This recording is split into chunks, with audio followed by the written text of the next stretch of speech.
ಭಕ್ತಿಯು ಮನೆ ಮನಗಳಲ್ಲಿ ಮುಕ್ತಿಯ ಕೆನೆ ನೆನಹಿನಲ್ಲಿ ಓಂಕಾರವು ಕೋಟೆ ಕಟ್ಟೆ ಬೆಟ್ಟಗಳು ಧ್ಯಾನದಲ್ಲಿ ಸಿದ್ಧ ಪುರುಷ ಗವಿ ಸಿದ್ಧನೆ ಇಷ್ಟ ಪ್ರಾಣ ಭಾವದಲ್ಲಿ ಯಾತ್ರೋತ್ಸವ ನಮ್ಮ ಜಾತ್ರೋತ್ಸವ ಜಾತ್ರೋತ್ಸವ ನಮ್ಮ ಆತ್ಮೋತ್ಸವ.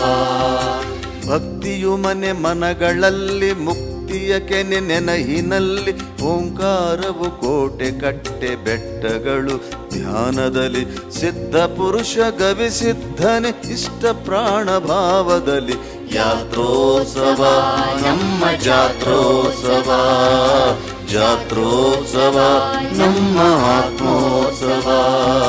ಅರಿವಿನ ಜಾತ್ರೆ, ಆನಂದದ ಯಾತ್ರೆ. ದಕ್ಷಿಣ ಭಾರತದ ಕುಂಭಮೇಳವೆಂದು ಪ್ರಸಿದ್ಧಿಯಾದ ಕೊಪ್ಪಳದ ಶ್ರೀ ಗವಿಸಿದ್ದೇಶ್ವರರ ಮಹಾರಥೋತ್ಸವ ಜನವರಿ 15, 16, 17ರಂದು ಜರುಗಲಿದ್ದು, ಈ ಭಕ್ತಿಯ ನಿತ್ಯೋತ್ಸವವನ್ನು ಆಚರಿಸೋಣ, ಆನಂದಿಸೋಣ, ಆರಾಧಿಸೋಣ. ಅಜ್ಜನ ಜಾತ್ರೆಗೆ ಬನ್ನಿ.